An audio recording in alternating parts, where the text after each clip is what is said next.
Naomi King, talking about money. So the credit mindset, here's an interesting idea. What does the credit mindset look like in America? Well, I think today it looks something like this. If I'm 18 years old, I'm going to say to myself, I've got to establish my credit right now, right this second. Do not pass go, like run, run, run, establish your credit. And so how is that working out for these 18-year-olds? Well, when they're about 23, right now in 2016, if they're lucky, they're coming out of university with $35,000 in student debt and also $6,000 to $7,000 in consumer debt on their credit cards. And we can understand the devastating nature of this at 29%. They've dug themselves in pretty deep. And so the craziness just starts snowballing from here. So a student would say to themselves, well, I'm always going to have this student debt and I'm always going to have these credit cards. So I might as well just go out with my friends and live a little because this is never going to end. And then what would happen is they would say, well, I'm always going to have these student loans and these credit cards. I might as well go out and get myself a car payment because I got to have something reliable, right? Get one every couple years to make sure it's in good shape. And then I'm always going to have these car payments and I'm always going to have this student loan and these credit cards. I think it's time that I get a house, right? I better get a house right now because only losers rent forever. And since I'm always going to have a house payment, and I'm always going to have student loans, and I'm always going to have credit cards and car payments, I might as well update the kitchen and the bathroom because I'm tired of living in this dump. And so you can see how the insanity just builds and builds with every decade.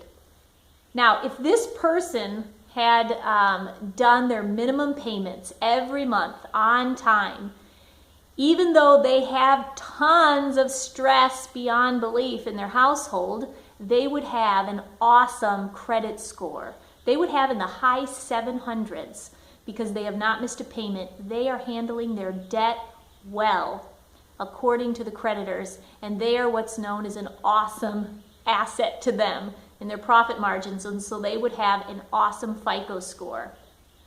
What is the remedy to this? Well, I think what we need to be actually teaching our kids is that we do not live and die by the FICO score. Our credit scores do not indicate that we are being successful with our money at all.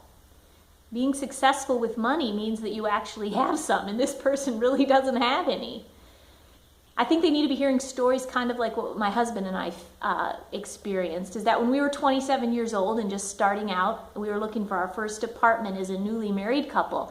I don't know if the landlord ran my FICO score or my husband's, but if he did, he would have seen a couple that didn't have any debt.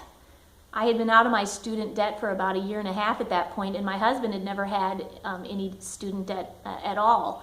So what the landlord would have seen was a couple that looked like a good bet, right? It looked like that landlord might get paid because we didn't have tons of other people vying for our money. If that other person had come to him, he would have seen, whoa, they have student loans and car payments and credit cards. I don't know if I'm going to get paid. So that's the kind of thing we need to be teaching our children, the reality of what money actually means. The second thing that I think is really important to say out loud is the thing that people are most afraid of when they're trying to say when they're 18, oh, I've got to establish my credit. They're afraid that if they don't, one day they will not be able to be homeowners. Is that true?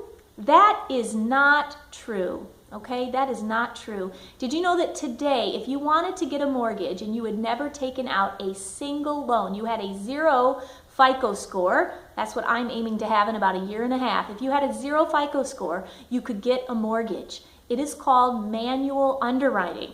Now, you're not going to find it with the big banks. No, you would find it with your local independent credit unions in your neighborhood. Manual underwriting is when they basically just look you in the eye and they say, well, how long have you had your job? What's your income? How have you been spending your money over the last couple of years? They'll look over your files, but it is not based on your FICO score. We really need to be teaching our kids that what is important is not that silly old number. We need to be teaching them the importance of saving and having something and not living by a number, okay? Let's teach our kids to go against the credit mindset. We can do it. Let's do it.